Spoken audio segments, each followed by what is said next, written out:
Hola, ¿cómo están? Bienvenidos a nuestro canal de Fe en Dios al Extremo.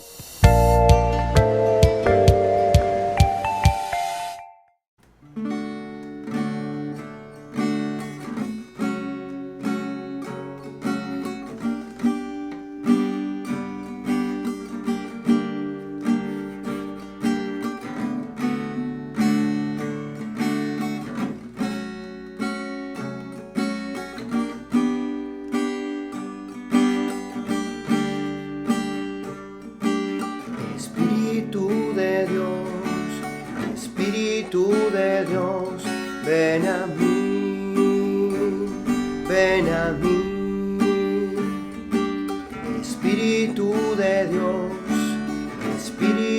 de Dios, ven a mí, ven a mí. Quiero cumplir la voluntad de Dios, quiero hacer la vida en mí. Quiero cumplir la voluntad de Dios, quiero vivirla muy dentro de mí. Espíritu de Dios, ven a mí, ven a mí. Espíritu de Dios, ven a mí, ven a mí.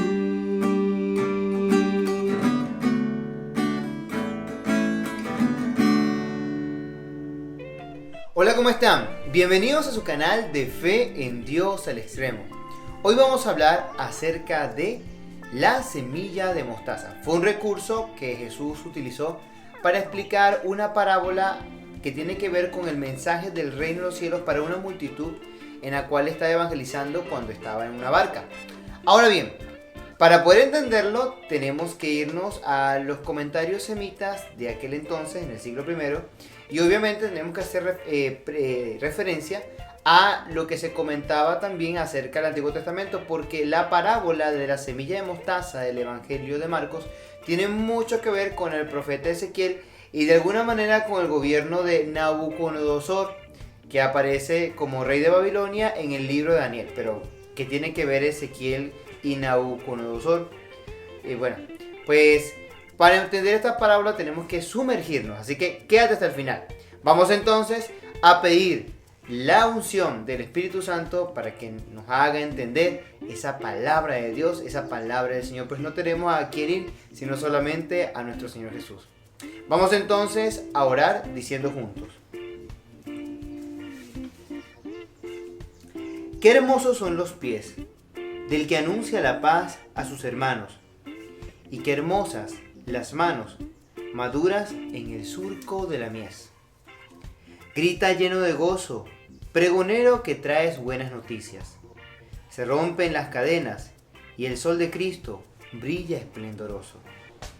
Grita sin miedo, grita, y denuncia a mi pueblo sus pecados. Vivimos engañados, pues la belleza humana se marchita. Toda hierba es fugaz, la flor del campo pierde sus colores. Levanta sin temores, pregonero, tu voz dulce y tenaz. Si dejas los pedazos de tu alma enamorada en el sendero, qué dulce mensajero, qué hermoso, qué divinos son tus pasos. Hoy, Señor, que podamos entender esta parábola de la semilla de mostaza, para que con ella nosotros nos volvamos promotores y pioneros en el anuncio del reino de los cielos y ser mensajeros de paz como tú lo fuiste. Amén. Muy bien, el Evangelio lo vamos a tomar del capítulo 4, versículo 26 al 34 según San Mateo, es decir, el Evangelio del 11º domingo del tiempo ordinario. Y dice así: en aquel tiempo Jesús dijo a la multitud: el reino de Dios se parece a lo que sucede cuando un hombre siembra la semilla en la tierra. Pasan las noches y los días, y sin que él sepa cómo, la semilla germina y crece, y la tierra por sí sola va produciendo el fruto. Primero los tallos, luego las espigas y después los granos en las espigas. Y cuando ya están maduros los granos, el hombre echa mano de la hoz, pues ha llegado el tiempo de la cosecha. Les dijo también: ¿con qué compararemos el reino de Dios? ¿Con qué parábola lo podremos representar? Es como una semilla de mostaza. Dice que cuando se siembra es la más pequeña de las semillas, pero una vez sembrada, crece y se convierte en el mayor de los arbustos y echa ramas tan grandes que los pájaros pueden anidar a su sombra. Y con otras muchas parábolas semejantes, les estuvo poniendo su mensaje, de acuerdo con lo que ellos podían entender. Y no les hablaba sino en parábolas, pero a sus discípulos les explicaba todo en privado. Palabra del Señor. Gloria a ti, Señor Jesús. Primero que nada tenemos que preguntarnos por qué razón Jesús está explicando en parábolas. Porque no puede hablar claramente del reino de los cielos. Es cierto que es un recurso semita, sobre todo los doctores de la ley, algunos que eran considerados maestros de Israel, utilizaban mucho este recurso para dar ciertas alegorías, ciertas razones, paralelismos con el reino futuro, la conquista de Israel, la caída del imperio. Era muy común para dar enseñanza de parte de los sabios de Israel. Muy, muy común. El Talmud tiene mucho de esto también. Pero bueno, en medio de todo, ¿cuál es la razón por la cual Jesús entonces está explicando en parábola? Pues primero tenemos que irnos directamente al inicio del mismo evangelio. Y sucede que cuando Marcos nos está presentando a Jesús, dice lo siguiente: comienzo de la buena noticia, del Hijo de Dios, del ungido, del Mesías. Ese es Jesús. Entonces nos dice que la buena noticia del Hijo de Dios, el ungido, se llama Jesús. Él es ungido, buena noticia, buena nueva y el Hijo del Altísimo. Ahora, ¿cuál es el mensaje que nos trae Jesús? Jesús nos ha dicho: ha llegado el tiempo, se ha cumplido el tiempo. El reino de Dios ha llegado porque, según Marcos, y así lo entiende el mismo Jesús dentro del Evangelio de Marcos, Él es el reino de Dios. Ha llegado el reino de Dios. Y si ha llegado, hay que convertirse y creer. Por lo tanto, tenemos a un Jesús que es buena noticia, que es Hijo de Dios y que también es el ungido. Este ungido de Dios hay que escucharlo, pues el tiempo ha llegado, se han cumplido en él todo lo que decían los profetas. Entonces Él es el reino de Dios. Perfecto, pero ¿cómo sabemos que ha llegado ese reino de Dios? Pues por el mensaje mismo que nos transmite Jesús a través de sus dichos, actos, de sus acciones. Primero, cuando vamos avanzando en la narración del Evangelio de Marcos, nos vamos a encontrar en el mismo capítulo 1 la liberación de un endemoniado. Por lo tanto, Él, que es el reino de Dios, libera del demonio. Perfecto, no hay ningún problema. ¡Qué bueno! Jesús nos ha venido a liberar del demonio, no hay problema. Luego dice que cura a la suegra de Pedro. Excelente, el Señor nos ha venido a traer la salud. Ya no vamos a estar enfermos porque el reino de Dios, que es Él, nos trae la salud. Hasta aquí todo excelente. El Señor nos libera del diablo y también nos da la salud física. Perfecto, no hay ningún rollo. Pero aquí viene el pequeño detalle. Se rebaja y se vuelve maldito tocando un leproso para sanarlo. Ya va. Si curaste a la suegra de Pedro, súper tranquilo, ahora, ¿por qué razón tienes que tocar al leproso? Y es que lo hace adrede. Toca al leproso y se vuelve un maldito. O sea, en aquel tiempo, si uno tocaba a un leproso, quedaba como impuro. Y él se ha vuelto impuro. Un momento, Jesús. Hasta ahí vuelvo y me regreso. Luego, más adelante, se atreve a perdonar pecado. Ya va. Tú eres un profeta, eres el reino de Dios, no tenemos ningún problema con eso. Que se quiten los demonios, que curas a los enfermos. Perfecto, te toleramos un poco lo del leproso, pero ahora perdonas pecados y solamente Dios lo hace. Un golpe muy bajo. Si seguimos avanzando en narración, ahora sí es verdad. No solamente toca leprosos y los cura, no solamente perdona pecados, sino que ahora también llama a un cobrador de impuestos, o sea, a un traidor de la patria, lo llama. Y se pone a sentar, se sienta a comer con pecadores, un tipo de mala fama. Bueno, sí es verdad que había estado en el desierto, pero solamente lo sabemos ustedes y yo que leemos la narración de Marcos. Pero estos que están acá no saben que Jesús fue al desierto. Entonces los fariseos lo que ven es Jesús bonchón, que anda con los pecadores, que se la pasa con los ricos corruptos y que se la pasa tocando personas enfermas. Muy bien. Y por allá salen los fariseos en el capítulo 2 con sus controversias. Entre las primeras controversias es, oye, ¿y usted no ayuna y sus discípulos tampoco? Es que no hay necesidad de ayunar porque están con el novio de la fiesta. Ay, pequeño detalle. Luego, los fariseos le preguntan también, oye, ¿también trabajan los sábados si es el día sagrado? Ok, entonces, este que se hace llamar Hijo de Dios, Reino de Dios, que es el ungido, que es el Mesías, muy bien, expulsa demonios, sana enfermos, pero ahora, golpe bajo. Toca leproso, se vuelve maldito. Se la pasa con pecadores y corruptos, pequeño detalle. Y también ahora va a traicionar el día sábado y se la pasa trabajando el día sábado. Cura los sábados. Y no solamente se atisban, no solamente los fariseos y los grupos religiosos, sino también los herodianos, los que pertenecen ya al grupo político. Entonces hay un rechazo de los fariseos y también del grupo político de los herodianos. Políticos y religiosos no aceptan el mensaje de Jesús. Luego viene la familia y lo anda buscando porque piensan que está loco. Ahora tiene el rechazo de la familia. Y luego en el capítulo 4, que es donde están las parábolas que se encuentra sobre todo la de la semilla mostaza, ya finalizando el capítulo 4, pues los discípulos tienen miedo y poca fe. Ahora entonces, tenemos un rechazo de los grupos religiosos de aquel tiempo, de los que llevan la ley, tenemos un rechazo de los políticos de aquel tiempo ante la actitud de Jesús y el mensaje de su reino, y tenemos un rechazo también de su familia y de sus discípulos. Jesús está solo, humanamente hablando. ¿Y ahora qué hace? Pues bueno, el capítulo 4 se dedica a hacerlo por parábolas, ya que con los signos, milagros, cercanía, los pobres, necesitados, endemoniados y enfermos que estaban rechazados de la comunidad no me entienden, vamos a enseñarlo por parábolas. ¿Cómo se va a meter el reino de Dios en nuestra comunidad? Ahí viene la gran aventura. Pues bien, el Señor lo hace desde la perspectiva de la agricultura normal. Pero nuevamente, para entender lo que significa la semilla de mostaza, igual tenemos que irnos directamente no al versículo 26, que es donde sacamos el fragmento, sino directamente al capítulo 4, versículo 1 y casi que leerlo de golpe para poder entender todo el relato. Al ver Jesús que su mensaje no es acogido ni por los grupos religiosos, ni por los políticos, ni por su familia, ni siquiera por sus discípulos, él empieza a hablar a la multitud en parábolas.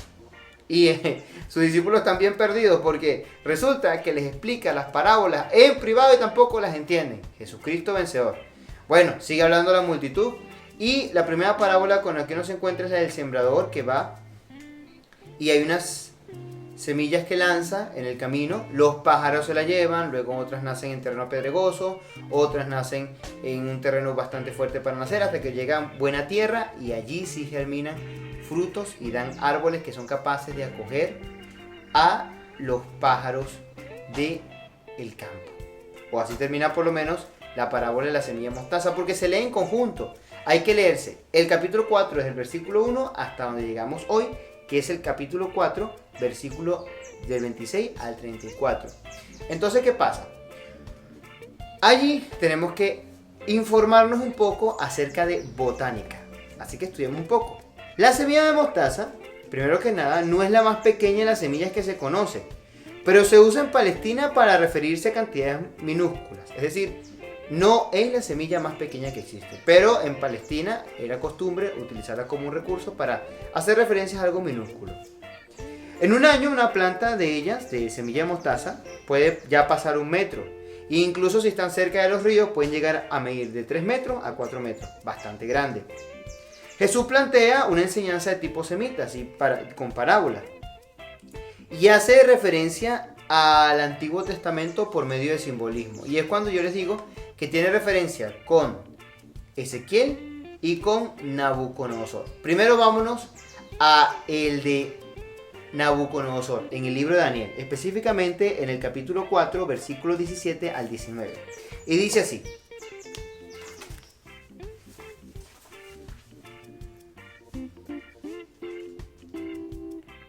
el rey dijo: Baltasar, no te asustes, el sueño ni su interpretación. Respondió Baltasar: Señor, que este sueño se refiera a tus enemigos y a su interpretación a tus adversarios. El árbol que viste crecer y hacerse corpulento, cuya altura llegaba al cielo y que era visible desde toda la tierra, que tenía hermoso ramaje y frutos abundantes, que tenía comida para todos, bajo cuya sombra se cobijaban las bestias del campo y en cuyas ramas anidaban las aves del cielo.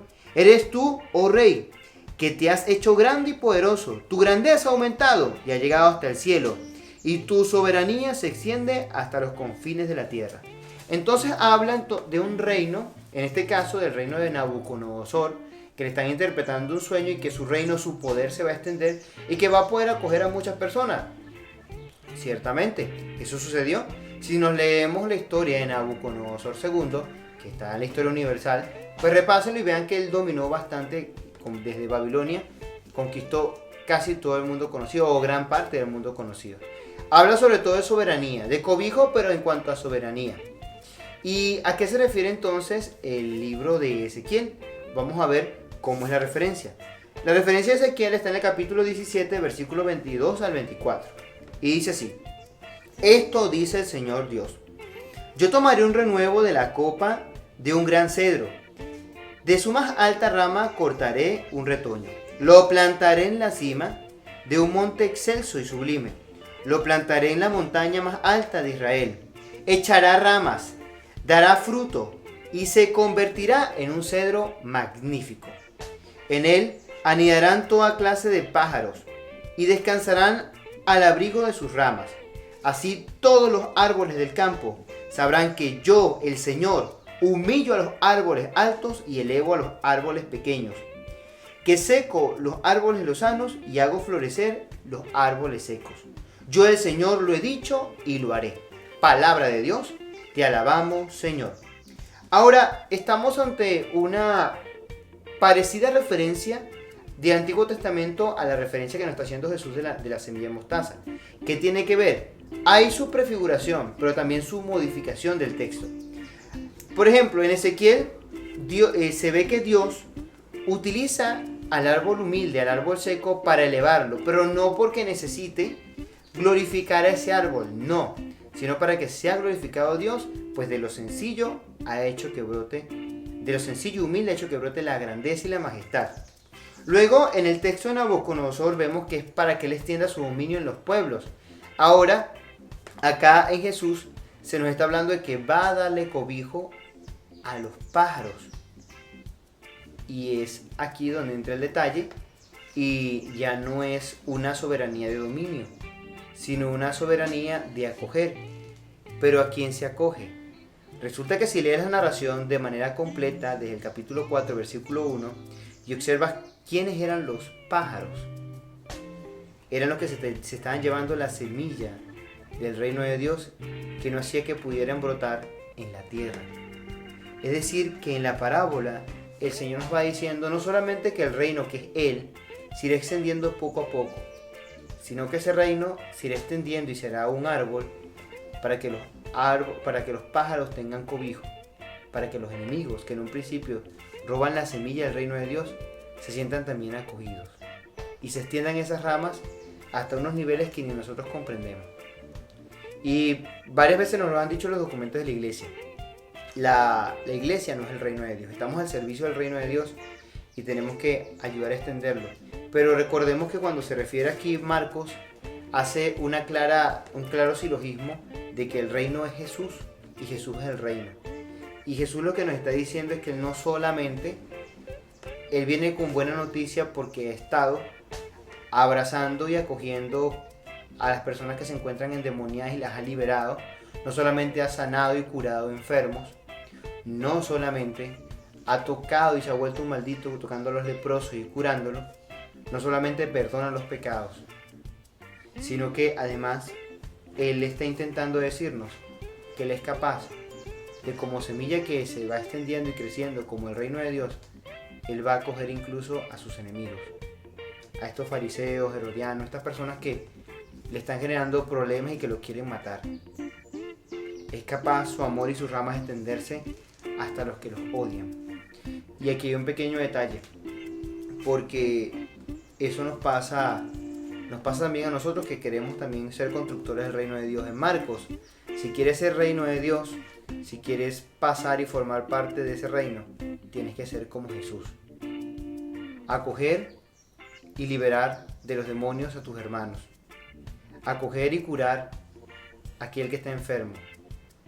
Hacerle sentir que Dios le ha perdonado sus pecados. Y si es posible, tocar el lodo del otro, ponerte en los zapatos del otro. No importa que hablen de ti, ni que digan los demás, con tal de que se sienta sanado y acogido dentro de la comunidad, como el leproso. Pero creo que el paso más grande que nos enseña Jesús en su reino, y Él que es el reino, es que tenemos que amar y abrazar y acoger a nuestros enemigos. A los pájaros que se llevan todo lo que trabajo que nosotros hacemos de evangelización, que nos hacen la guerra imposible, a ellos hay que amar. A ellos. Estoy seguro que por este momento, y aquí estará pasando por tu cabeza aquella persona que es como lacerante en tu corazón, en tu espalda, que es un puñal. Y cuando Jesús nos dice, tienes que ser como el reino de Dios, tienes que ser como yo, acoger, ser un arbusto no para dominar, sino para abrazar a nuestros enemigos, a los pájaros que se llevan la semilla de todo el trabajo evangelizador que hacemos. Es fuerte, no es fácil, pero es el mensaje más hermoso que nos ha traído el Señor. Vamos a orar y darle gracias a Dios por este momento, por este compartir, donde fuertemente nos dice que está bien que abracemos a todos, a los enfermos, a las prostitutas, a los que están encarcelados, es verdad, que acojamos y que le demos sentir el amor de Dios a los otros, pero sobre todo a nuestros enemigos. Ellos son quienes más necesitan ser acogidos y amados, a pesar de que nos hacen mucho daño. Digamos juntos: Señor Dios de fortaleza, de los que en ti esperan, acude bondadoso a nuestro llamado para poder crecer en el reino de Dios como la semilla chiquitita que se convierte en arbusto para acoger a sus enemigos. Que nuestra humanidad y tu gracia nos ayuden al cumplimiento de tu voluntad. Ayúdanos, Señor. Bendícenos, Señor. Danos tu paz y tu amor. Amén. El Señor esté con ustedes. Y la bendición de Dios Todopoderoso, Padre, Hijo y Espíritu Santo, descienda sobre ustedes y les acompañe siempre. Amén. No lo vayas a olvidar. Navega mar adentro con el Señor. Que Dios te bendiga.